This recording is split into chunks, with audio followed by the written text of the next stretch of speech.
तर त्याला म्हणतो कंपायलर. पण हा इंटरप्रिटेड आहे. तुम्ही एक लाईन रन केलात, एक लाईन रन पण करू शकता. 2 लाईन लिहिल्यात, 2 लाईन सुद्धा रन करू शकता. अशा पद्धतीने line by line code run होतो. तर ह्याला म्हणतात interpreted language. Python interpreted language आहे. पायथन इन्स्टॉल करण्यासाठी आपण इन्स्टॉलेशनसाठी सांगितलं होतं python.org आणि सेकंड सांगितलं होतं anaconda.org. या दोघांना आपण डिस्कस करायचं आज. ठीक आहे. आणि पायथन एक लँग्वेज आहे ज्याचा यूज करून आपण डेटा अनालिसिस करणार आहे. हे आपण थोडं डीपमध्ये पाहिलं होतं कालच्या सेशनमध्ये. ठीक आहे. तर आजच्या सेशनमध्ये आपण पायथन रेकॉर्डिंग चालू नाही होत.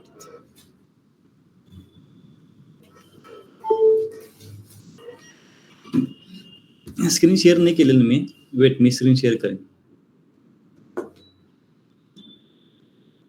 तर आजच्या सेशनमध्ये आपण पायथन आणि ॲनाकोंडा पहिला डिस्कस करूया. त्यानंतर एक बेसिक कोड पायथनमध्ये कसा लिहिला जातो आणि कुठे लिहिला जातो ह्याच्याबद्दल इन्फॉर्मेशन घेऊया. जास्त डीपमध्ये जाण्याची गरज नाही आजच्या दिवशी, कारण की तुम्हाला खूप हेक्टिक नको. जे बॅकग्राऊंडवाले आहेत त्यांना काही प्रॉब्लेम नाही. जे नॉन टेक्निकल बॅकग्राऊंड आहे त्यांना थोडं कन्फ्युजन होण्याची शक्यता आहे.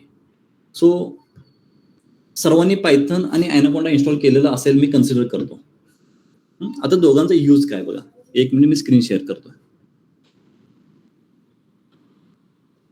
एक मिनिट थांबा, आधी मी ओपन करून घेतो. सर लेक्चर युट्यूबला अपलोड करा ना, कारण ते काल डाउनलोड करते वेळेस थोडं प्रॉब्लेम येत होता. कसं करायचं काही समजतच नव्हतं. नंतर डाउनलोड युट्यूबला अपलोड करणे हा पार्ट माझ्याकडे नाहीये. ठीक आहे. तुम्ही टीमशी संपर्क करा. ओके, ते अपलोड करतील टाइम टू टाइम.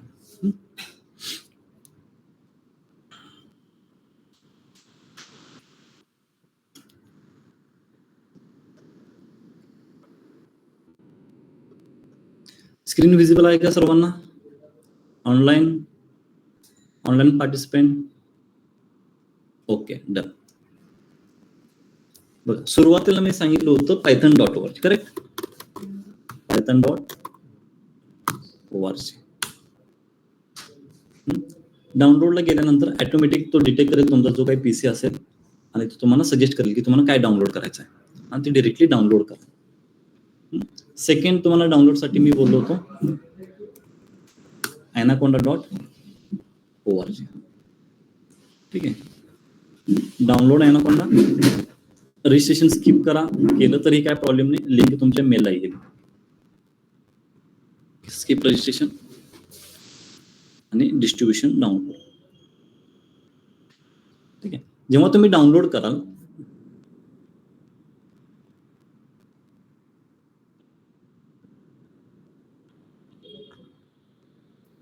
तर तुम्हाला अशा पद्धतीने एक स्क्रीन येईल. ॲनाकोंडा नेव्हिगेटर हा एक ऍप्लिकेशन टाईप तुमच्या लॅपटॉपमध्ये इन्स्टॉल होईल. सॉफ्टवेअरचा आहे. त्याला तुम्ही सिम्पली ओपन करा. ओपन होण्यासाठी थोडा टाइम घेईल. ठीक आहे. ओपन होण्यासाठी थोडा टाइम घेईल. वेट करा, कारण डिस्ट्रीब्युशन तो खूप मोठा आहे. थोडा टाइम घेईल ओपन होण्यासाठी.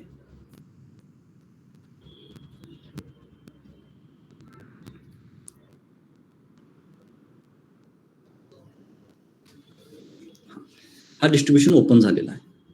हा डिस्ट्रीब्युशन म्हणजे काय बघा, आपण जो पायथनचा कोड लिहिणार आहे तो पायथनचा कोड पायथनच्या कमांड मध्ये सुद्धा लिहू शकतो किंवा पायथन शेल मध्ये लिहू शकतो. परंतु असे काही आपल्याकडे प्लॅटफॉर्म्स आहेत जिथे आपण पायथनचा कोड लिहू शकतो. असे वेगवेगळे प्लॅटफॉर्म्स आहेत. कोड तोच असणार आहे, फक्त त्याचा जो युजर इंटरफेस असणार आहे तो वेगळा असणार आहे. आता कोणकोणते आयडीज आहेत त्याला आयडीज म्हणतो आपण. प्लॅटफॉर्मला काय म्हणणार आपण? आयडी. कोणकोणते आयडीज आहेत? माझ्याकडे ज्युपिटर लॅब आहे, ज्युपिटर नोटबुक आहे, क्यूटी कन्सोल आहे, स्पायडर आहे, पायचार्म आहे. अशा पद्धतीने गुगल कोलॅब आहे, व्हीएस कोड आहे. कोणी आत येणार आहे का? तिकडे बसा तुम्ही पुढे.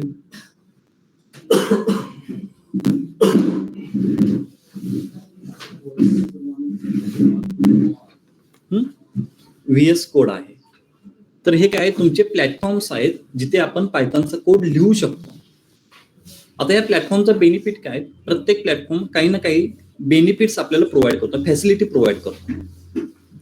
जर तुम्ही पायथनच्या कमांड बॉक्समध्ये कमांड प्रॉम्प्टवर जर कोड लिहिण्याचा प्रयत्न केला तर तिथे तुम्ही एडिट नाही करू शकत किंवा बॅकला जाऊन नाही शकत, तिथे हेडिंग नाही देऊ शकत. पण त्याच प्लेसला जर तुम्ही ज्युपिटर नोटबुक वापरण्याचा प्रयत्न केला तर तिथे तुम्हाला खूप फॅसिलिटी प्रोव्हाइड केलेली ज्युपिटर नोटबुकने. तिथे तुम्ही हेडिंग, कमेंट, ज्या पद्धतीने तुम्ही नोटबुक लिहिता, कॉलेजमध्ये, स्कूलमध्ये नोटबुक लिहिता, हेडिंग, सब हेडिंग, कमेंट्स, अशा पद्धतीने तिथे सुद्धा तुम्ही काय करू शकता, एक नोटबुक क्रिएट करू शकता, जेणेकरून तुम्ही नंतर त्याचा यूज करण्यासाठी ओपन केलात तर तुम्हाला समजता येईल की तुम्ही काय केलेलं आहे त्याच्यामध्ये. ठीक आहे. मग फॅसिलिटी प्रोव्हाइड केलेल्या आहेत म्हणून आपण काय करतो, वेगवेगळे प्लॅटफॉर्म वापरतो. बिगिनर लेवलला आपण वापरणार आहे ज्युपिटर नोटबुक. सगळ्यात इझी आहे आणि एकदम बेस्ट आहे, युजर फ्रेंडली आहे, सर्वांना समजेल ज्युपिटर नोटबुक काय. कोड तोच असणार आहे. सपोज मला 2+2 करायचा आहे तर कोड तोच असणार आहे, फक्त वेगवेगळ्या प्लॅटफॉर्मवर तुम्ही रन करणार आहे. प्रत्येकाचा युजर इंटरफेस वेगळा असणार आहे. जर कोणाला आर प्रोग्रामिंग माहित असेल, आर स्टुडिओ, त्यांना जर त्याची सवय असेल आर स्टुडिओची, त्या युजर इंटरफेसची, तशा पद्धतीने स्पायडर आहे. स्पायडर आणि आर स्टुडिओ ह्या दोघांचा युजर UI काय आहे, सेम आहे. म्हणजे कोड कुठे असतात, त्याचा कन्सोल कुठे असतो, डेटा कुठे येतो, हे तुम्हाला परत अंडरस्टँड करून घ्यायची गरज नाही. कोड पायथॉनचे असणार आहे, परंतु जो UI असणार आहे तो आर प्रोग्राम सारखा असणार आहे. तर ह्याच पद्धतीने असे भरपूर डिस्ट्रीब्युशनमध्ये भरपूर आयडीज आहेत, म्हणून आपण डिरेक्टली डिस्ट्रीब्युशन इन्स्टॉल केलेलं आहे. ह्यातील कोणताही आयडी तुम्ही डिरेक्टली वापरू शकता. सिंगल ज्युपिटर नोटबुक सुद्धा इन्स्टॉल होतो, सिंगल स्पायडर सुद्धा इन्स्टॉल होतो, परंतु मी डिरेक्टली डिस्ट्रीब्युशनच इन्स्टॉल केलेलं आहे, जेणेकरून तुम्ही सगळे आयडी वापरू शकता. डिस्ट्रीब्युशन म्हणजे समजलेलं आहे का, जिथे आपण पायथॉनचा कोड रन करणार आहे. जो आयडी तुम्हाला वापरायचा आहे डिरेक्टली त्याला काय करायचं, तुम्हाला लॉन्च करायचा आहे. आता आपण वापरणार कोणता आहे, आयडी कोणता वापरणार आहे, ज्युपिटर नोटबुक. बघा, Jupiter notebook, Jupiter lab, Google collab हे मोस्टली सिमिलर आहेत. गुगल कोलॅब हा ऑनलाईन आहे, हे ऑफलाईन आहे, हे तुम्हाला इन्स्टॉल करावं लागेल. गुगल कोलॅब ऑनलाईन मध्ये रन होतो, गुगलचा आहे तो प्लॅटफॉर्म. बघा, सिम्पली मी ते लॉन्च करत आहे.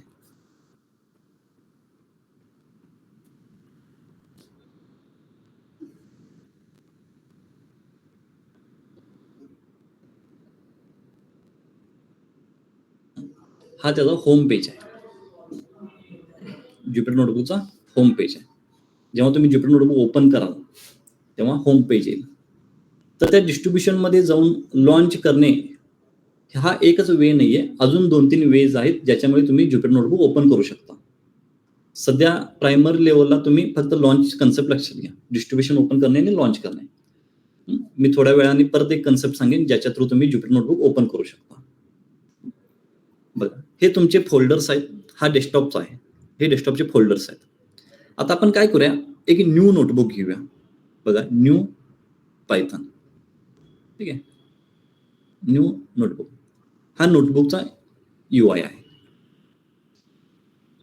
हा होम इथे लिहिलेलं पण आहे बघा, होम, आणि हा अनटायटल. अनटायटलला आपण इथे नाव देऊया डेमो 1. ठीक आहे. आता त्या नोटबुकचं नाव डेमो 1 आहे. तुम्ही होम मध्ये जाऊन चेक करू शकता, इथं डेमो 1 झालेला आहे का. म्हणजे तुम्ही जे कोड लिहिणार आहे त्या नोटबुकमध्ये त्याला हेडिंग द्या, जेणेकरून तुम्हाला नोटबुक न ओपन करता सुद्धा समजेल की त्या नोटबुकमध्ये काय आहे. फॉर एक्झाम्पल तुम्ही लूप्स लिहिणार आहे तर त्या नोटबुकला नाव द्या की लूप्स. मग तुम्हाला नोटबुक नाव रीड करून सुद्धाच कळेल की नोटबुकमध्ये काय आहे. सर्व जर अनटायटल ठेवायला लागला तर अनटायटल 1, अनटायटल 2 अशा पद्धतीने तो काउंटिंग वाढत जाईल, तुम्हाला काही समजणार नाही ते. तर बेसिकली एक बेस्ट वे तुम्ही काय करा, नेम प्रत्येक ज्युपिटरला देत चला. आता कोड कसा लिहिला जातो आणि ज्युपिटर नोटबुक काय काय फॅसिलिटी प्रोव्हाइड करतात हे आपण थोडं एक्सप्लोर करूया.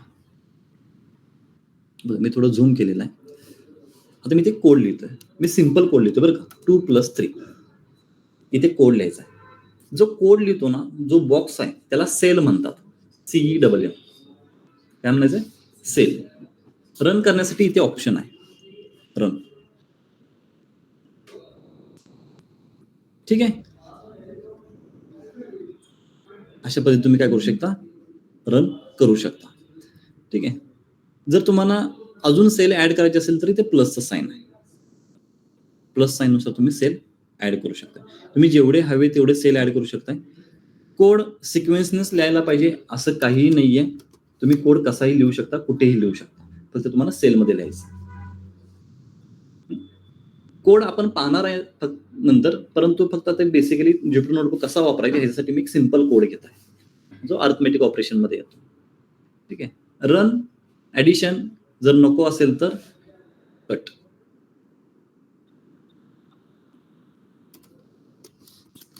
सपोज हा 5+5 आहे, हा मला टॉपला हवा आहे, तर इथे तुम्हाला अरेंजमेंटसाठी इथं ऑप्शन दिलेला आहे, तर तुम्ही अपला नेऊ शकता त्याला. ठीक आहे. प्लस वर गेलेला आहे, थोडं छोटं करतो म्हणजे अजून दिसेल व्यवस्थित. अशा पद्धतीने तुम्ही सिक्वेन्स अरेंज करू शकता. जर तुम्हाला अरेंजमेंट करायची असेल तर डाऊन आणू शकता. इथे प्लस नवीन सेल अप डाऊन ऍड करू शकता, आणि नको असेल तर डिलीट पण करू शकता. इथे शॉर्टकट दिलेलं आहे आणि इथे पण आहे. ठीक आहे. हा झाला कोड रनचा शॉर्टकट. शिफ्ट इंटर आणि कंट्रोल इंटर दोन ऑप्शन आहेत. जो रन आहे शिफ्ट आणि इंटर. आता सपोज मी इथे 4/2 करत असेल, शिफ्ट इंटर हा शॉर्टकट की आहे, किंवा कंट्रोल इंटर. ह्या दोघांच्यात फरक काय आहे? शिफ्ट इंटर केला की नवीन सेल ऑटोमॅटिकली ऍड होतो, कंट्रोल इंटर केला की शिफ्ट नवीन सेल ऍड होतो, एवढाच फरक, पण रन होतो. ठीक आहे. शिफ्ट इंटरने काय होतो, रन सुद्धा होतो आणि ऑटोमॅटिकली नवीन सेल सुद्धा ऍड होतो, आणि कंट्रोल इंटरने काय होतो, फक्त रन होतो. आणि जर तुम्हाला कोड लिहत सपोज खाली लिहायचा आहे, सपोज 2+1 2+2 अशा पद्धतीने करायचं आहे, तर 2+1 इंटर 2+2 अशा पद्धतीने, म्हणजे सेल पण ऍड होतोय आणि खाली टाईप पण करतोय अशा पद्धतीने. हा शॉर्टकट आहे. ठीक आहे. तर तुम्हाला समजलेलं आहे कोड कुठे लिहायचा आहे. एका सेलमध्ये एकच लाईनचा कोड लिहायचा असं काही मॅन्डेटरी नाही. तुम्ही मल्टिपल कोड सुद्धा लिहू शकता. फॉर एक्झाम्पल मी 10+10 करतो. इथे मी सध्या प्रिंट लिहिन. प्रिंट लिहिल्याशिवाय तो प्रिंट नाही करणार सध्या.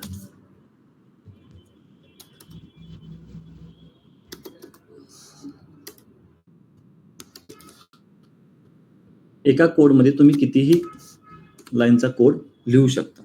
एका सेलमध्ये एकच लाईन लिहायची अशी काही कंपल्शन नाही. ठीक आहे. सपोज तुम्हाला आता जसं नोटबुकमध्ये तुम्ही हेडिंग देता प्रत्येक गोष्टीला, तशा पद्धतीने हेडिंग हवा असेल तर इथे बघा ऑप्शन आहे कोड. कोड म्हणजे तिथे फक्त कोडच रन होईल. त्याच्यामध्ये अजून दोन ऑप्शन आहेत, एक मार्कडाऊन आणि रॉ. ठीक आहे. जर तुम्ही मार्कडाऊन करत असेल आणि इथे लिहिलात की सपोज बेसिक कोड आणि ह्याला मी रन करतोय. ठीक आहे. हा तुमचा फक्त एक टेक्स्ट झाला, तो कोड म्हणून कन्सिडर होणार नाही. तो एक टेक्स्ट आहे जो तुमच्या अंडरस्टँडिंगसाठी तुम्ही दिलेला आहे. हॅश देऊन तुम्ही त्याला टायटल करू शकता. अजून हॅश दिला की त्याची साईज कमी कमी होत जाईल. जेवढे तुम्ही हॅश द्याल तेवढी त्याची साईज काय होईल, छोटी छोटी होत जाईल. ठीक आहे. म्हणजे बेसिकली हेडिंग, सब हेडिंग, कमेंट आणि तुमचे कोड्स. मी तुम्हाला आता एक नोटबुक ओपन करून दाखवतो. ठीक आहे. ह्याच्यामध्ये नाही आहे. मी नोटबुक ओपन केल्यानंतर समजेल की मी कशा पद्धतीने मी हेडिंग वगैरे लिहिलेले आहेत. तर इथे कोड आहे आणि हे जो रॉ आहे, रॉ म्हणजे काय, कोडचाच असणार आहे, फक्त तो कोड कन्सिडर नाही होणार. म्हणजेच काय, तुमची जी अलाइनमेंट असणार आहे, जसं की इंडेंटेशन एरर, मी एक कोड लिहून दाखवतो जो कोड आपण नंतर पाहणार आहे.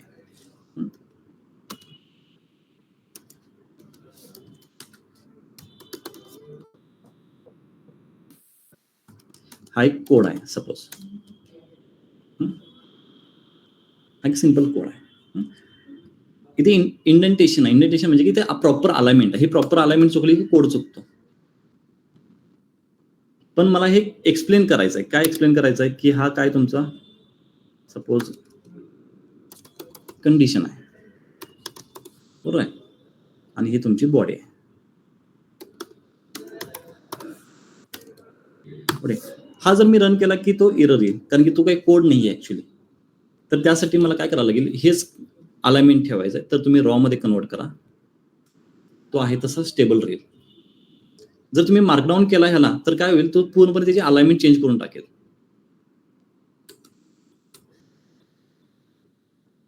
म्हणजे तुम्हाला कुठलाही कोड स्पेसिफिक एक रॉ म्हणजे काय कोडच आहे, तर तो रॉ मध्ये कन्वर्ट होणार, तो कोड म्हणून रन होणार नाही. त्याची जी अलाइनमेंट आहे ती प्रॉपर अलाइनमेंट तुम्ही शो करू शकता. त्यासाठी तुम्हाला काय वापरावं लागले, ते रॉ. कोड केला तर एरर ऑब्व्हियसली येणार आहे, कारण की त्याला काही मिनिंगच नाही कोडला. तर अशा पद्धतीने 3 ऑप्शन दिलेले आहेत, मार्कडाऊन, रॉ आणि कोड. हे जसं जसं तुम्ही यूज कराल तशा पद्धतीने तुम्हाला हे समजत जाणार आहे, तुम्ही एक्सपर्ट होणार आहे. आता सध्या तरी तुम्हाला काय समजणार नाहीये. अजून एक, हे सर्व गोष्टी झाल्या. हे कॉपी पेस्ट आहे, तुम्ही कॉपी पेस्ट करू शकता सेलला, डायरेक्टली सेलला कॉपी आणि पेस्ट करू शकता, काही प्रॉब्लेम नाही. इथे हे बेसिक फंक्शनॅलिटी आहे जे तुम्हाला मोस्टली माहित आहेत सर्वांना, कॉपी पेस्ट वगैरे. आणि इथे एक ऑप्शन आहे स्टॉपचा. आता हा स्टॉप कधी यूज करायचा बघा. आता मी जाणून बुजून एक कोड लिहित आहे, जो कोड कधीही स्टॉप नाही होणार.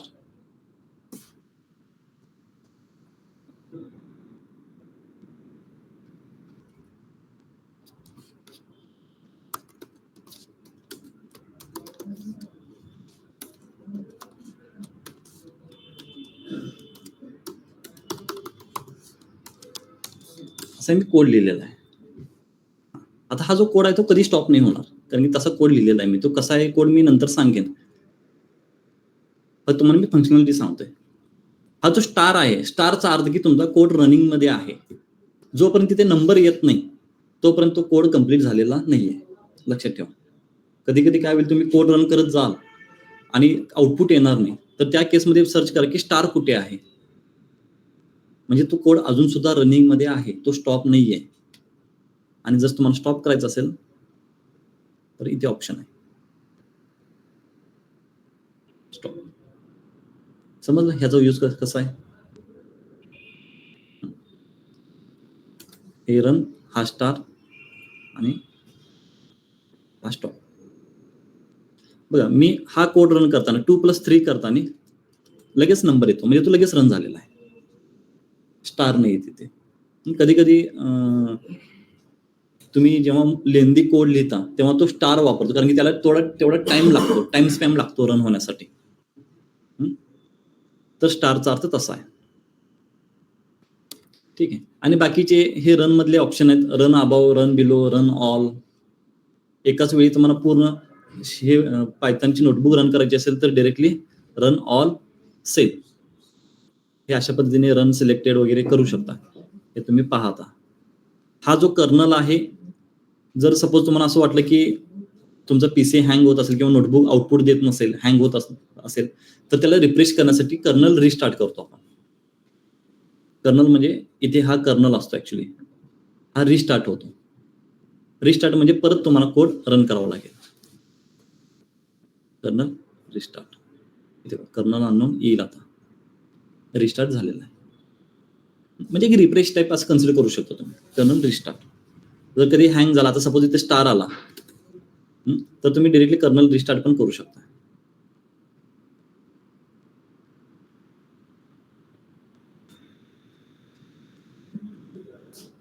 ठीक आहे, सगळं एम्प्टी झालेलं आहे.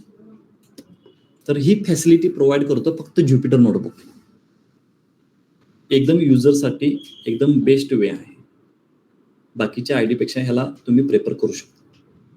बिगिनर ही वापरू शकतात, एक्सपर्ट ही वापरू शकतात. असं काही नाही की फक्त बिगिनर्स वापरायला पाहिजे.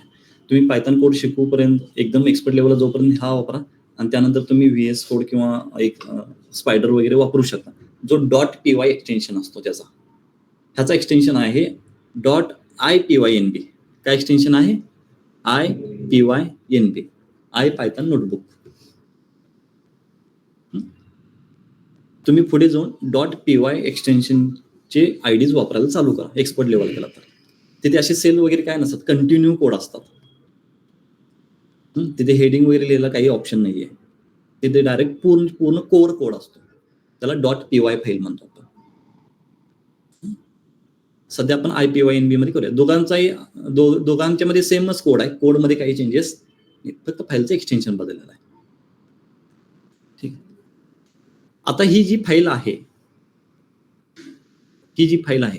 जर तुम्हाला कोणाला शेअर करायची असेल तर तुम्हाला ह्या प्लेसला जावं लागेल तुमच्या लोकल डिस्कमध्ये आणि तिथून शेअर करावे लागेल. आता माझ्याकडे काही फाईल्स आहेत. आता फॉर एक्झाम्पल माझ्याकडे काही फाईल्स आहेत, मी तुम्हाला फाईल दाखवतो. सपोज इथे माझं एक फाईल आहे IPYNB. मी डायरेक्ट इथून ओपन करू शकतो का? Obviously not. हे एक्सटेन्शन मला त्याच ज्युपिटर नोटबुकच्या एक्सटेन्शनमध्ये ओपन करावं लागेल. जसं की एक्सेल फाईल एक्सेलमध्येच ओपन होतो, पॉवर बीआयची फाईल पॉवर बीआय मध्येच ओपन होते, डॉक फाईल वर्ड फाईलमध्येच ओपन होते. प्रत्येक एक्सटेन्शन फाईल त्या सॉफ्टवेअरमध्येच ओपन होत असते. तशा पद्धतीने IPYNB सुद्धा फक्त ज्युपिटर नोटबुक मध्येच ओपन होईल, किंवा IPYNB जोच आयडी सपोर्ट करतो, जसं की गुगल कोलॅब, तोच ओपन करू शकतो ह्याला.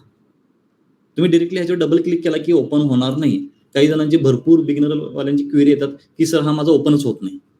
इथून ओपनच नाही करायचं आपल्याला. तुम्हाला ज्युपिटर मध्ये नोटबुक मध्ये जाऊन तिथून तो ऍक्सेस करावा लागेल.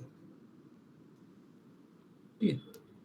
आता सेकंड वे सांगतो ज्याचा यूज करून तुम्ही ज्युपिटर नोटबुक ओपन करू शकता. सेकंड वे बघा, आता जर तुम्ही पाहत असाल तर हा जो होम पेज आहे हा डेस्कटॉपचा होम पेज आहे. हा कोणताही लोकल डिस्क ABCD तुमचे जे डिस्क असतात कोणालाही ऍक्सेस करत नाही. इथून तुम्ही डायरेक्टली ऍक्सेस करू शकत नाही. मग भरपूर जण काय करतात, सगळी कॉपी करून डेस्कटॉपवर आणून ठेवतात, कारण की इझिली ऍक्सेसेबल आहे म्हणून. कारण की त्यांना माहित नाहीये की तिथे कशा पद्धतीने आपण रीच होऊ शकतो. मग तुमचा C ड्राईव्ह फुल होऊन जातो त्या केसमध्ये. तर अशा पद्धतीने ओपन नाही करायचं. तुम्हाला जो फोल्डर आहे फक्त त्या फोल्डरमध्येच ओपन करू शकतो आपण. फॉर एक्झाम्पल हा माझा एक फोल्डर आहे, सपोज हा पायथन नावाचा फोल्डर आहे. मला ह्या फक्त पायथन फोल्डरसाठीच मला ज्युपिटर नोटबुक ओपन करायचे. काय करा, डबल क्लिक करा, ओके, आणि कमांड प्रॉम्प्ट ओपन करा. न्यू कमांड ओपन केल्यानंतर सिम्पली ज्युपिटर नोटबुक टाईप करायचं. काय करायचंय? Jupiter notebook. राईट क्लिक केल्यानंतर कमांड प्रॉम्प्ट येतो किंवा टर्मिनल असा ऑप्शन येतो. तिथे गेल्यानंतर टाईप करा ज्युपिटर नोटबुक. हे कधी जेव्हा तुम्ही ॲनाकोंडा इन्स्टॉल केलं असेल तर, अदरवाईज नाही. Jupiter notebook. तर ज्युपिटर नोटबुक काय करेल, फक्त त्या स्पेसिफिक फोल्डरसाठी तुमचा नोटबुक ओपन होईल. म्हणजे तो फोल्डर म्हणजे तुमचा होम पेज.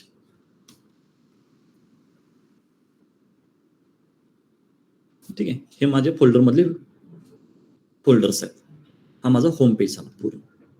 मग मी ऍक्सेस करू शकतो. ह्या केसमध्ये मला तिकडून स्विच होता येत नाही. लोकलचे तुमचे हे असतं ना, काय लोकल डिस्क म्हणतो ना आपण, लोकल डिस्कमध्ये स्विच होता येत नाही, कारण की हा डेस्कटॉपला ह्याचा पाथ डेस्कटॉपचा असतो. तर त्यासाठी तुम्ही काय करा, प्रत्येक जो काही फोल्डर आहे त्या फोल्डरमध्ये राईट क्लिक करून टर्मिनलमध्ये जाऊन ज्युपिटर नोटबुक ओपन करा. मग तुम्ही आता पायथन कोड लिहिताना किंवा पायथन शिकताना काय करा, जिथे स्पेस आहे तिथे एक फोल्डर बनवून ठेवा पायथन नावाने, आणि फक्त त्या पायथनच्या फोल्डरमध्येच कोड लिहायला चालू करा. जर तुम्ही डायरेक्टली अशा पद्धतीने कोड लिहायचा प्रयत्न केला तर हा कोड कुठे जातो माहिती आहे का? लोकल डिस्क C ड्राईव्ह मध्ये, लोकल डिस्क मध्ये, प्रोग्राम्स मध्ये कुठेतरी ॲनाकोंडा इन्स्टॉल असेल, त्या ॲनाकोंडाच्या फाईलमध्ये तिथे कुठेतरी जातं ते फाईल्स. मग तुम्हाला आयडेंटिफाय करणं खूप हेक्टिक होऊन जातं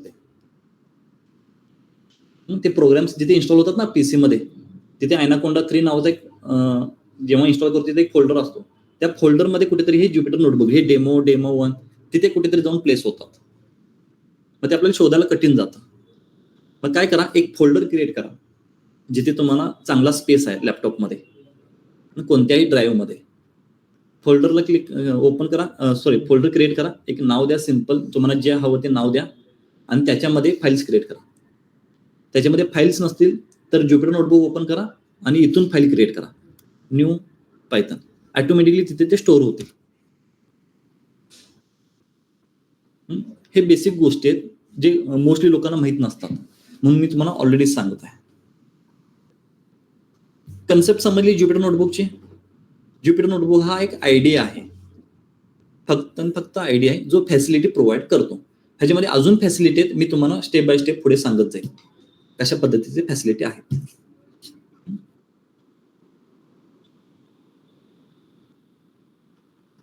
आपण अनटायटल घेतला होता ना.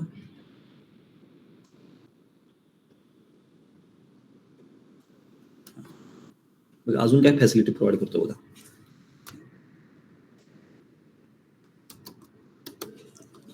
जे बाय डिफॉल्ट फंक्शन आहेत पायथॉनचे त्याला ज्युपिटर नोटबुक ग्रीन कलर मध्ये शो करतो. जेव्हा जेव्हा ग्रीन कलर येईल तेव्हा समजा की ते पायथॉनचे बिल्ट इन फंक्शन आहेत, जे ऑलरेडी पायथॉनने तयार केलेले फंक्शन आहेत. ठीक आहे. प्रिंट, टाईप, नंबर्स हे सगळे ग्रीन मध्ये येतात. जर तुम्ही स्ट्रिंग लिहिण्याचा प्रयत्न केला तर तो रेड मध्ये शो होतो. आता हे सगळे डेटा टाईप आपण पाहणार आहे स्टेप बाय स्टेप. तर तुम्हाला फॅसिलिटी सांगतो. म्हणजे कलर वाईज सुद्धा ज्युपिटर नोटबुक काय करतो, तुम्हाला थोडे इझी जावं ह्यासाठी कलर फॉर्मॅटिंग पण देतो. म्हणजे इन केस जर तुमचं काही चुकत असेल, सपोज हॅलो, तर इथे कलर दोन्ही रेड आहेत का, नाही, तर हा स्ट्रिंग नाही आहे. कारण दोन्ही रेड असतील तर तो स्ट्रिंग येईल, ते तुम्हाला एरर येईल. म्हणजे एक फॅसिलिटी तुम्हाला सांगतोय. तर इथे तुम्हाला ट्रिपल कोट केल्यानंतर तो एरर निघून जाईल. आता रेड झाला ना, म्हणजे तो स्ट्रिंग झालेला आहे. अशा पद्धतीने तो फॅसिलिटी सांगतो. आता इथे प्रिंट लिहिलेलं नाही म्हणून तसा आन्सर आलेला. तर कोडकडे पाहू नका. कोड आपण अजून पाहिलेलंच नाहीये, त्यामुळे तुम्हाला हे समजणारही नाही, जे नॉन टेक्निकल बॅकग्राऊंड आहे. फक्त आपण ज्युपिटर नोटबुकच लर्न करतोय सध्या. सर्वांना समजलं? सेव्ह करण्यासाठी डायरेक्टली इथे सेव्ह करा. ऑटोमॅटिक तुम्ही डायरेक्ट कट जरी केला तर ऑटोमॅटिक सेव्ह होतो. ऑटोमॅटिक सेव्ह होत असतो. ठीक आहे. संपलेलं आहे ज्युपिटर नोटबुकची इन्फॉर्मेशन. कोणाला काही डाऊट असेल तर विचारू शकता. नसेल तर मी कन्सिडर करेन सर्वांना समजलेलं आहे.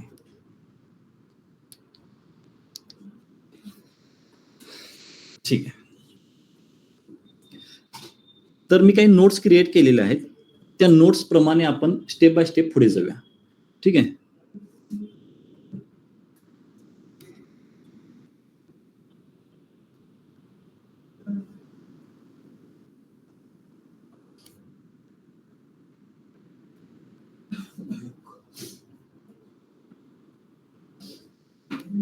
ठीक आहे. हे नोट्स मी क्रिएट केलेले आहेत. ओके. हे तुम्हाला मी शेअर करेन सुद्धा. आपण स्टेप बाय स्टेप पुढे जाऊया. ठीक आहे. आज फर्स्ट पॉइंट कम्प्लीट करून घेऊया आपण, आणि पॉसिबल झालं तर थोडे बेसिक कोड पाहूया. फर्स्ट पॉइंट आहे व्हेरिएबल डिक्लेरेशन रूल. कोणता पॉइंट आहे? Variable declaration rule. मी आधी तुम्हाला समजावून सांगतो, त्यानंतर हे सर्व गोष्टी आपण रीड करूया. मी सर्व गोष्टी काय करतो इथून कॅन्सल करतो.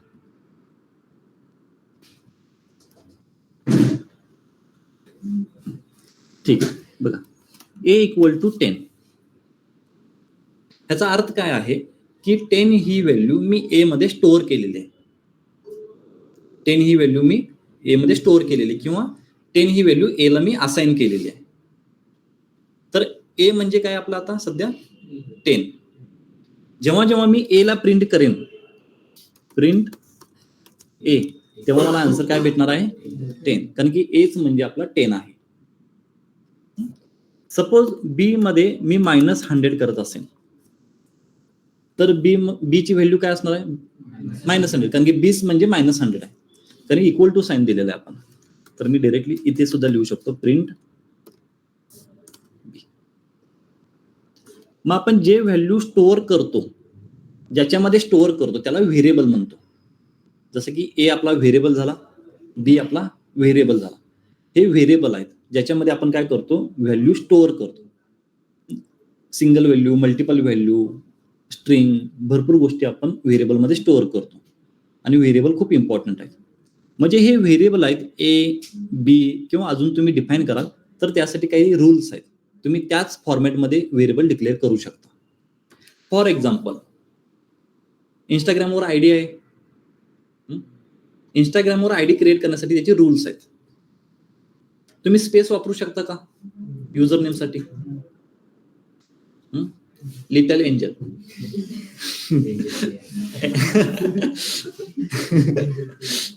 स्पेस वापरतो का? नाही. काय वापरतो आपण? अंडरस्कोर वापरतो. सेम कन्सेप्ट इथे. म्हणजे आता तुमच्या प्रॉपर लक्षात राहील. स्पेस चालत नाही. इथे काय चालेल? अंडरस्कोर. सपोज माय व्हेरिएबल, माय स्पेस व्हेरिएबल चालणार नाही. आपल्याला माय अंडरस्कोर व्हेरिएबल. तर मी आता सपोज माय नेम अशा पद्धतीने मी काय करू शकतो? व्हेरिएबल डिक्लेअर करू शकतो. पण मी इथं स्पेस देऊ शकतो का? नाही. लक्षात ठेवा, space not allowed. Second option, ह्याच्यामध्ये मी नंबर वापरू शकतो. ह्याच्यामध्ये मी नंबर वापरू. आता इथं आउटपुट का आलेलं नाहीये? कारण की मी माय नेमला प्रिंट नाही केलेला आहे. जेव्हा मी प्रिंट करेल, प्रिंटचा अर्थ आहे की ह्या व्हेरिएबलमध्ये जे काही व्हॅल्यू असेल ते मला शो कर. शो करणे म्हणजे प्रिंट. लक्षात ठेवा, प्रिंटचा वर्क काय आहे? फक्त शो करणे. फक्त शो करणे एवढंच काम आहे प्रिंटचं, दुसरं काही काम नाही. आपण नंबर वापरू शकतो, पण आपण नंबर स्टार्टला वापरू शकत नाही. Number cannot start with variable cannot start with number. जर मी ते 1 लिहित असेल तर हा इनव्हॅलिड आहे. नंबरने कधी आपण स्टार्ट करू शकत नाहीये. आणि अजून एक वापरू शकत नाही, स्पेशल कॅरेक्टर. स्पेशल कॅरेक्टर मध्ये exclamatory mark, question mark, @ hash, and sign, star sign, bracket, हे जे स्पेशल कॅरेक्टर आहेत, A to Z alphabets, 0 to 9 numbers आणि अंडरस्कोर, ह्यांचा कॉम्बिनेशन सोडून कोणतेही लेटर कॅरेक्टर आपण वापरू शकत नाही. A to Z, 0 to 9 आणि अंडरस्कोर ह्यांचाच कॉम्बिनेशन पाहिजे. आणि कॉम्बिनेशन मध्ये पण एक रूल आहे की नंबरनी स्टार्ट नको.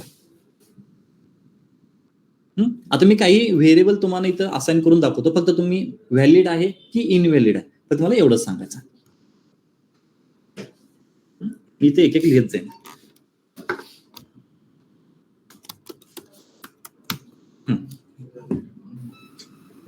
व्हॅलिड आहे की इनव्हॅलिड आहे? व्हॅलिड. ऑनलाईन पार्टिसिपेंट इनव्हॅलिड आहे.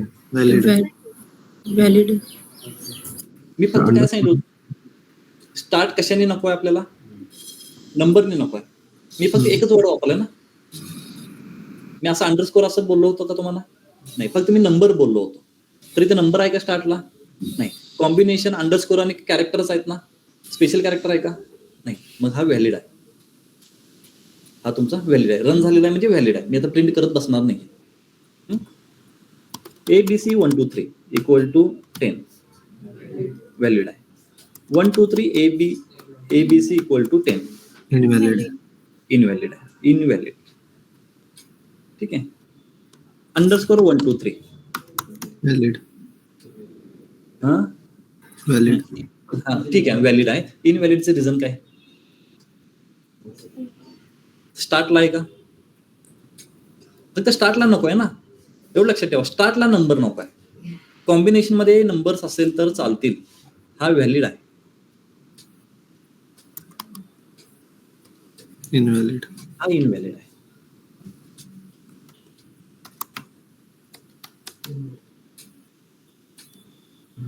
व्हॅलिड. ठीक. ऑफलाईन मेंबर सांगा. आतापर्यंत जेवढे रूल सांगितले त्या रूल मध्ये हा परफेक्ट बसतो की नाही? व्हॅलिड आहे. नंबरनी तर स्टार्ट नाहीये आणि कॉम्बिनेशन अंडरस्कोर, अल्फाबेट आणि नंबर्स म्हणजे अंडरस्कोर तर आहे याच्यामध्ये.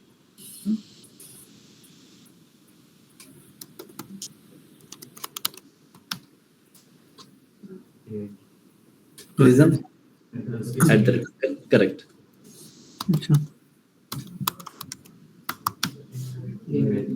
Reason comma special character.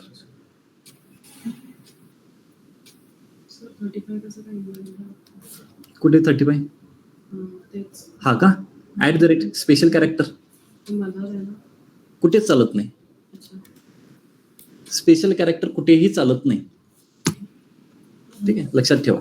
Special character मध्ये काय येतं? तुमच्या कीवर पाहिलं तर exclamatory mark, @ hash, $, %, %, cap, etcetera bracket Star. Minus plus double quote question mark slash A to Z आणि 0 to 9 नंबर सोडून बाकीचे जे काय हे आहेत तुमच्यामध्ये काही चालत नाही. आणि अजून एक गोष्ट, Python is a case sensitive.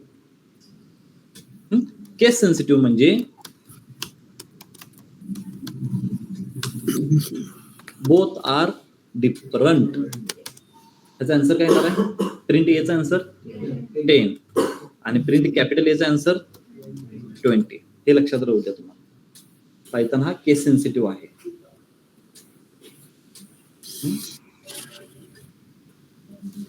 आता आपण रूल्स वाचूया. मी माझ्या नोट्समध्ये लिहिलेत ना ते रूल्स वाचूया, म्हणजे तुम्हाला आता क्लिअर होईल की ते रूल्स काय आहेत ते. A variable name must start with letter A to Z और अंडरस्कोर, म्हणजेच नंबरने स्टार्ट नको आहे असा अर्थ झाला त्याचा. Variable name can include letter, number and underscore. Correct. Cannot use special character. बरोबर आहे. रिझर्व कीवर्ड्स म्हणजे जे ग्रीन कलर मध्ये येतात पायथनचे बिल्ट इन फंक्शन आहेत, प्रिंट, टाईप, फॉर, इफ, हे ऍज अ व्हेरिएबल म्हणून वापरायचे नाहीत. वापरू शकता पण पुढे जाऊन कुठेतरी प्रॉब्लेम येऊ शकतो. रन होतात, कधी कधी रन होतात, परंतु ते वापरायचे नाहीत. जे जे ग्रीन कलर मध्ये शो होतात त्यांना कधीही वापरायचं नाही, ते बिल्ट इन फंक्शन आहे. व्हेरिएबल नेम आर केस सेन्सिटिव्ह म्हणजे पायथन केस सेन्सिटिव्हच आहे. ठीक आहे. हे रूल्स इथे दिलेले आहेत, हे तुम्ही रीड करू शकता. काही डाऊट आहे का व्हेरिएबल डिक्लेरेशन रूल मध्ये? Online, offline? सोपं आहे ना पायथन? सोपंच आहे, खूप सोपं आहे, इझी आहे. अरे फक्त तुम्हाला प्रॅक्टिस करत करत लक्षात राहील या गोष्टी. तुम्ही असं जर पाठ केला तर ते नाही लक्षात राहणार. ते तुम्हाला प्रॅक्टिस करावं लागेल, एरर यावं लागेल. आता एरर सुद्धा बघायचं, सिंटॅक्स एरर आहे. आपण एरर पण पाहत जाऊया. सिंटॅक्स एरर म्हणजे काय? तुमचा सिंटॅक्स चुकलेला आहे. Syntax error, value error, name error, की एरर, असे भरपूर प्रकारचे एरर आहेत ह्याच्यामध्ये. इंडेंटेशन एरर म्हणजे अलाइनमेंट चुकलेले आहे तुमचे. असे एरर्स आहेत. त्या एररच्या बेसवर तुम्ही तुमच्या कोडमध्ये चेंजेस करू शकता. म्हणजे पायथन तेवढा एक आपण म्हणू शकतो की इंटेलिजन्स आहे की तो तुम्हाला सांगतो की तुमच्या कोडमध्ये काय चुकलेलं आहे आणि कुठे चुकलेलं आहे तो सुद्धा सांगतो. कोणत्या लाईनला चुकलेलं आहे तो लाईन नंबर सुद्धा तुम्हाला सजेस्ट करतो की ह्या लाईनला आपण चुकलेलं आहे आणि काय चुकलेलं आहे. सपोज मी प्रिंट झेड करण्याचा प्रयत्न केला तर झेड मी व्हेरिएबल असाइन केलाय का कुठे? नाही. तर तो काय म्हणेल बघा, name Z is not define. तुम्ही झेडला डिफाईन केलेलं नाहीये. म्हणजे असा एरर आला की समजा की तुम्ही झेडला डिफाईन केलेलं नाहीये. आता इथे बघा, झेड इक्वल टू मी 100 करतो. आता मी डिरेक्टली ह्याला रन करतोय. काय येईल आन्सर?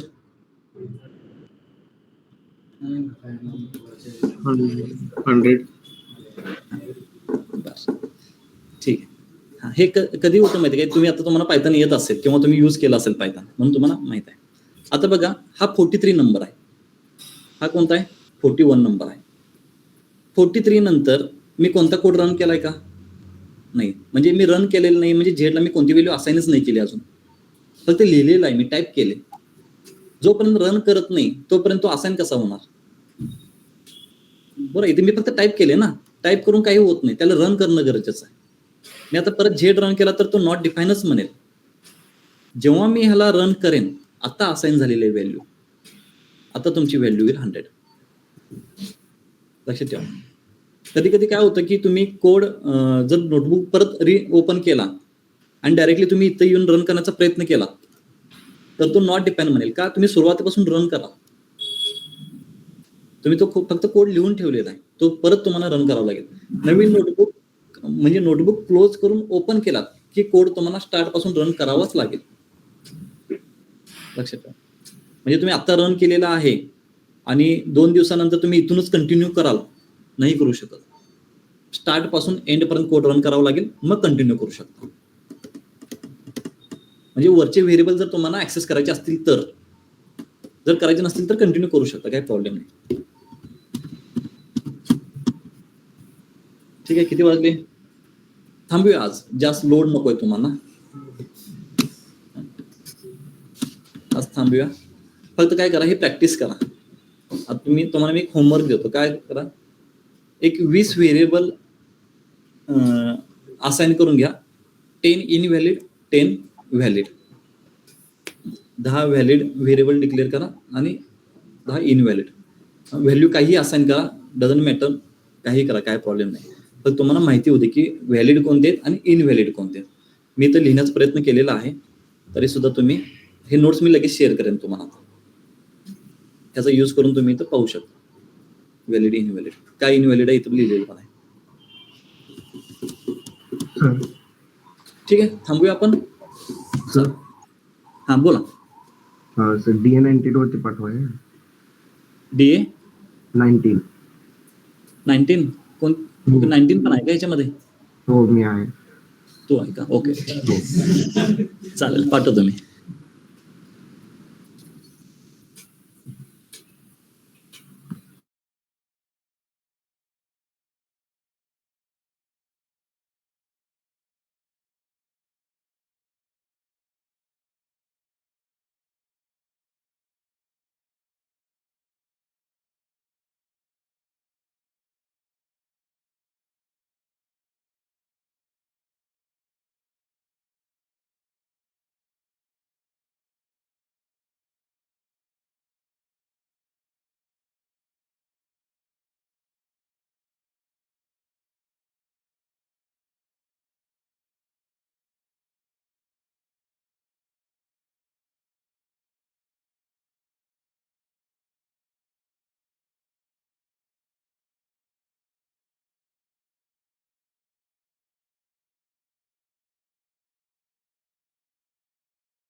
आहे.